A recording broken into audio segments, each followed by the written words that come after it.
मैं हूं मोहम्मद रिजवान खान,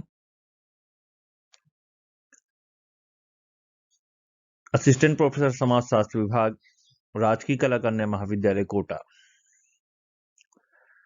और आज हम बात करने वाले हैं भारत में मुस्लिम विवाह पर।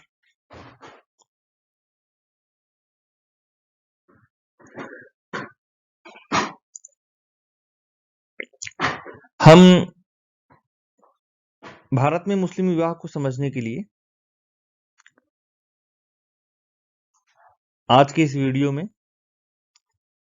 समाजशास्त्रीय दृष्टिकोण से कोशिश करेंगे और समाजशास्त्रीय दृष्टिकोण से इसको समझने का प्रयास करेंगे।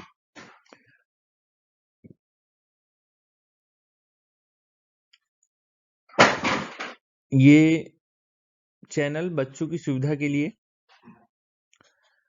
राजकीय कला कन्या महाविद्यालय कोटा के तरफ से बनाया गया है,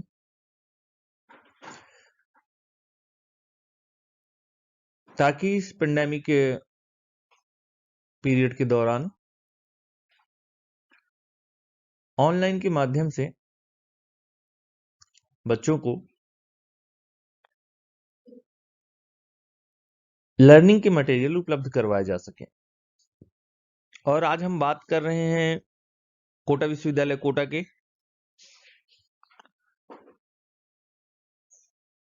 फर्स्ट ईयर समाजशास्त्र के द्वितीय प्रश्न पत्र भारतीय समाज पर।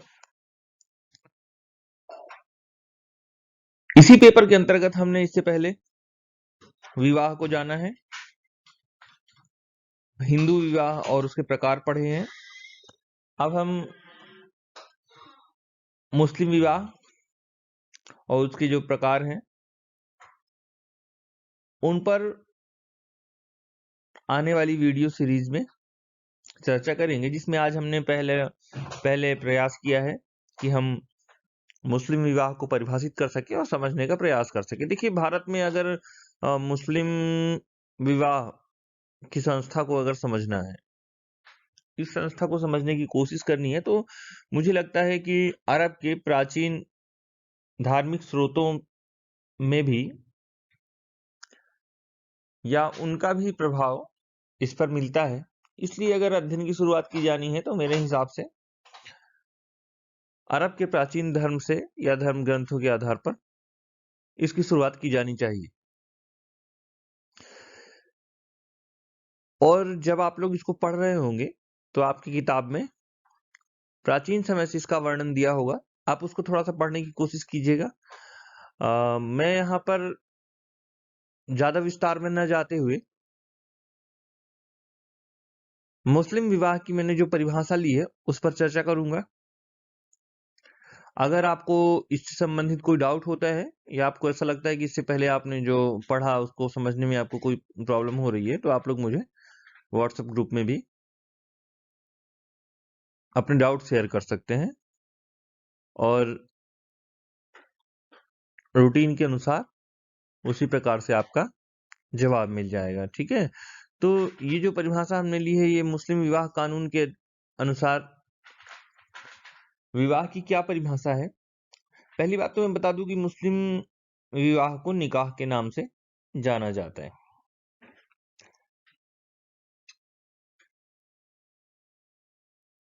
तो मुस्लिम विवाह कानून के अनुसार विवाह स्त्री पुरुष के बीच किया गया वह बिना शर्त समझौता है जिसका उद्देश्य संतानोत्पत्ति कर बच्चों को वैध रूप प्रदान करना है। अब देखिए, ये परिभाषा ठीक उसी प्रकार से परिभाषित कर रही है जिस प्रकार से हमने हिंदू धर्म में विवाह को समझा था।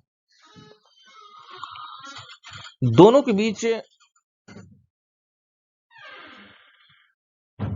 बहुत सारी समानताएं आपको नजर आएंगी, क्योंकि मूल रूप से विवाह जो है, जो उसका समाजशास्त्री जो कारण है, वो वास्तव में कारण ये है कि सामाजिक तौर पर विवाह को मान्यता दी जानी, स्त्री पुरुष को आपस में साथ साथ रहने की मान्यता देना और उनसे जो संतानें उत्पन्न होंगी उनको सामाजिक तौर पर कानूनी रूप से वैध करार देना, ये विवाह की संस्था का कार्य है। ये हिंदू विवाह में भी सामाजिक संस्था जो विवाह है वो यह कार्य कर रही थी और मुस्लिम विवाह में भी यही कार्य करती है। तो मुस्लिम कानून के अनुसार जो है वही बात हुई कि स्त्री और पुरुष के बीच किया गया वह बिना शर्त समझौता है। इसमें ये बात है कि बिना शर्त समझौता है, मतलब इसमें कोई ऐसा नहीं है कि इस पे शर्त रहती है।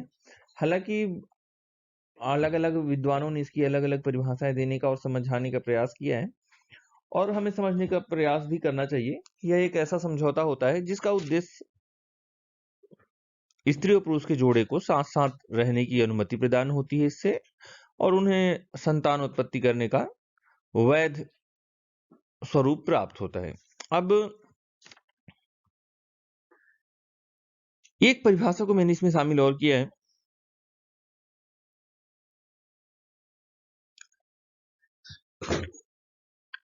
और वह के.एम. कपाड़िया की परिभाषा है। के.एम. कपाड़िया लिखते हैं कि इस्लाम में विवाह एक अनुबंध है। अनुबंध आप समझ रहे होंगे, कॉन्ट्रैक्ट, है ना।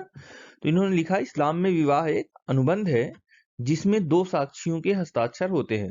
हाँ, जैसे आप लोगों ने इसके बारे में सुना होगा, जैसे कि जब मुस्लिम विवाह होते हैं, निकाह होते हैं, तो वहां पर क्या होता है, दो गवाहों की जरूरत होती है, और दो गवाहों का होना जो होता है वो निकाह के वक्त ये धार्मिक तौर पर ये माना जाता है कि अनिवार्य है। तो उन्होंने कहा कि दो गवाहों के हस्ताक्षर होते हैं। इस अनुबंध का प्रतिफल, मतलब ये जो अनुबंध हो गया है इसका प्रतिफल, इसका जो परिणाम होता है तो वह यह होता है कि वधु को मेहर अदा की जाती है, मतलब मेहर वधु को भेंट दी जाती है।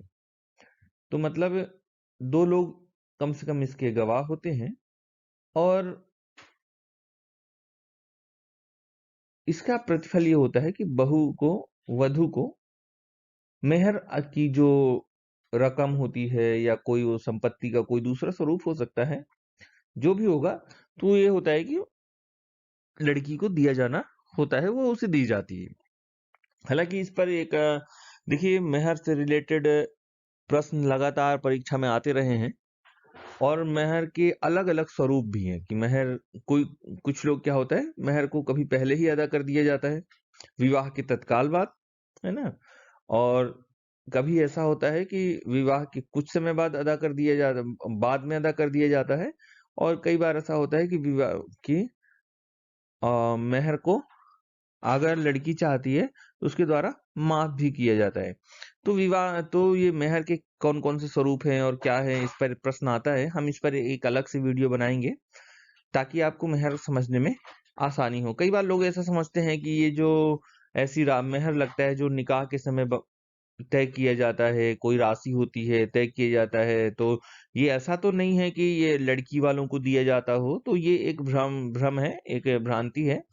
लड़की वालों को मेहर नहीं दिया जाता, बल्कि वर की तरफ से वधु को उपहार स्वरूप ये मेहर दिया जाता है। और इसका सबसे बेहतर स्वरूप ये होता है कि तब विवाह के तत्काल बाद यह मेहर की जो राशि है वो वर द्वारा वधु को दे दी जाए। अब के.एम. कपाड़िया जी ने जैसा लिखा कि यह वास्तव में एक कॉन्ट्रैक्ट है, तो इससे देखिए एक बात तो समझ में आ जानी चाहिए हमें कि इसमें कॉन्ट्रैक्ट कब होता है। कॉन्ट्रैक्ट तब होता है, अनुबंध तब होता है जब कम से कम दोनों पक्ष, कम से कम दो पक्ष हों। तो एक वर पक्ष और वधु पक्ष, इसमें दो पक्ष होते हैं, या ये कहिए कि वर और वधु दो लोग हो गए जिनके बीच ये अनुबंध होता है, और दोनों की इसमें सहमति होती है। अगर सहमति नहीं है तो अनुबंध नहीं होता। दोनों की इसमें सहमति होती है, और इसमें एक बड़ी बात ये होती है कि वधु को इस बात का पूरा अधिकार होता है, यानी स्त्री को इस बात का अधिकार होता है कि वो चाहे तो इस अनुबंध को, मतलब इस विवाह में शामिल हो, और चाहे तो विवाह के लिए मना कर दे। मतलब वो चाहे तो उसके पास ये पूर्ण अधिकार होता है अंतिम तक, मतलब विवाह से पूर्व तक, कि वो विवाह में शामिल हो या ना हो, विवाह करना चाहती है या नहीं चाहती। अगर वो चाहे तो मना कर सकती है। और दूसरी बात ये पहले से होती है कि इसमें जो प्रस्ताव रखा जाता है वो हमेशा वर पक्ष की तरफ से रखा जाता है, वर प्रस्ताव रखता है और वधू के द्वारा इसे स्वीकार किया जाता है।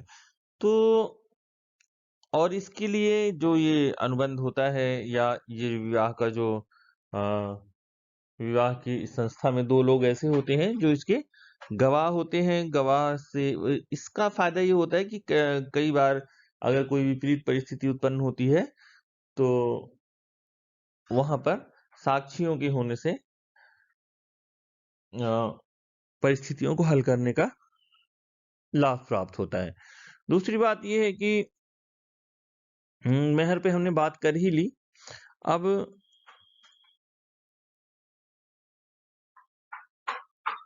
भारत में जो जिस प्रकार का विवाह मुस्लिमों में प्रचलित है, वो अधिकतर जो भारत में मुस्लिमों की जनसंख्या है, वो सुन्नी मुस्लिम है और उनके अनुसार ही विवाह होता है।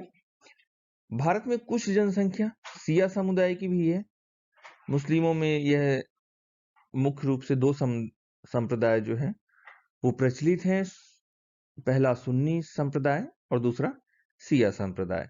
तो अ, विवाह का एक स्वरूप शिया संप्रदाय में भी है, जिस पर हम बाद में चर्चा करेंगे और जब इसके प्रकार हम स्वरूप पढ़ रहे होंगे, तो हम उसके बारे में जानने का प्रयास करेंगे। तो देखिए, आज हमने मुस्लिम विवाह क्या है, मुस्लिम विवाह को समझने का प्रयास किया, है ना? मुस्लिम विवाह में जो मैं कुछ शामिल करना चाहता हूँ इसमें, उसमें इसके उद्देश्य क्या है?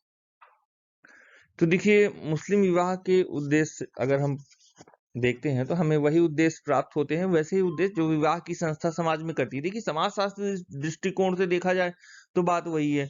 वहां पर भी अगर हिंदू विवाह में या किसी भी धार्मिक विवाह में हम समाजशास्त्र दृष्टिकोण से अगर विवाह को देखने का प्रयास करते हैं, तो हमें ये दिखाई देता है कि ये 2 स्त्री और पुरुषों के बीच ऐसी संस्था है जो उन्हें इस बात की अनुमति प्रदान करती है, सामाजिक अनुमति प्रदान करती है कि वो आपस में साथ साथ रह सकते हैं, यौन संबंध बना सकते हैं और संतान उत्पत्ति कर सकते हैं, और उनके द्वारा जो उत्पन्न संतानें होंगी, उन्हें सामाजिक तौर पर वैध घोषित किया जाता है। वो इस संस्था के माध्यम से होता है, मतलब विवाह के माध्यम से होता है। तो मुस्लिम विवाह में भी स्त्री और पुरुष को लिए जो पहला उद्देश्य हमने शामिल किया है, वो क्या है कि स्त्री और पुरुष को यौन संबंध स्थापित करने की वैधता होती है, ठीक है?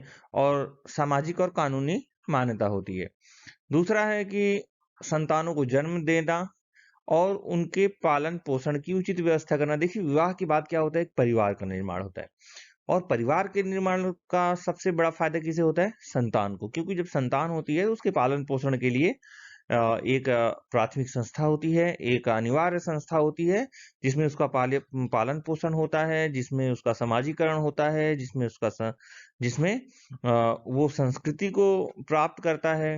मतलब एक पीढ़ी से दूसरी पीढ़ी में संस्कृति का हस्तांतरण होता है और ये है एक महत्वपूर्ण समाजीकरण का पक्ष है। तीसरा जो हमने शामिल किया है वो है मेहर के द्वारा पति पत्नी के पारस्परिक अधिकारों को स्वीकृति प्रदान करना। तो मेहर एक राशि जो होती है वो पति द्वारा पत्नी को दी जाती है। अगला है एक संविदा के रूप में पति पत्नी को यह अधिकार देना। ये हम पढ़ रहे हैं मुस्लिम विवाह के उद्देश्य, है ना? तो पति पत्नी को विवाह के उद्देश्य, पति पत्नी को यह अधिकार देना कि किसी भी पक्ष द्वारा संविदा का पालन नहीं करने पर दूसरा पक्ष उसे छोड़ सकता है। देखिए, इसमें क्या होता है, दोनों पक्षों को एक दूसरे को छोड़ने की के जो विकल्प होते हैं वो खुले होते हैं। समझौते देखिए हमेशा ही ऐसे होते हैं कि समझौता अगर कोई भी अपन बोलते हैं ना, समझौता 2 पार्टियों में समझौता हुआ, अगर किसी को भी शर्तें पसंद नहीं हैं या किसी वक़्त उनके बीच में आपसी तालमेल नहीं रह जाता, तो फिर समझौते को तोड़ा जा सकता है। तो ये मुस्लिम विवाह में भी ठीक इसी तरह है और ये इसका एक बहुत अच्छा पक्ष है, क्योंकि आपने देखा होगा कि हिंदू विवाह को हमने भी पढ़ा है और उसमें क्या व्यवस्था है कि उसमें विवाह विच्छेद का विकल्प ही धार्मिक तौर पर मौजूद नहीं है। मतलब विवाह विच्छेद कोई करना चाहता है तो विवाह विच्छेद का धार्मिक आधार मौजूद ही नहीं है और ऐसा नहीं किया जा सकता धार्मिक तौर पर। हालाँकि बाद में भारतीय कानून व्यवस्था के अनुसार ऐसा किया जा सकता है, लेकिन धर्म शास्त्रों के आधार पर ऐसा करना संभव नहीं है। इसके बहुत सारे दुष्परिणाम भी हैं, वो सामने आए हैं और महिलाएँ ही हमेशा इसकी भुक्तभोगी रही हैं। मुस्लिम विवाह में थोड़ा-सा अ, ये एक अ, धनात्मक पक्ष कहूँगा मैं कि विवाह विच्छेद के पर्याप्त पर्याप्त अवसर उत्पन्न होते हैं, विकल्प मौजूद रहते हैं और क्या होता है कि कई बार आप देखते हैं जीवन में 2 लोगों के बीच में ज़रूरी नहीं होता कि पूरी तरह से तालमेल स्थापित हो जाए और 2 लोग एक-दूसरे को पूरी तरह से समझने लगें और साथ में जीवन जीने के लिए बिल्कुल ही आदर्श स्थिति उत्पन्न हो जाए। कई बार ऐसी स्थिति उत्पन्न नहीं होती जैसा कि हम सोचते हैं। तो ऐसी परिस्थिति में विवाह विच्छेद ही बेहतर रहता है। इससे दोनों के जीवन को हानि नहीं पहुँचती और एक स्वतंत्र जीवन जिया जा सकता है। तो पुरुषों में हालाँकि मुस्लिम विवाह में जब विवाह विच्छेद की बात आती है, तलाक की बात आती है, तो क्या होता है पुरुष को इस बात के अधिकार दिए गए हैं कि यदि वो चाहे तो अ, आसानी से बोलकर तलाक दे सकता है।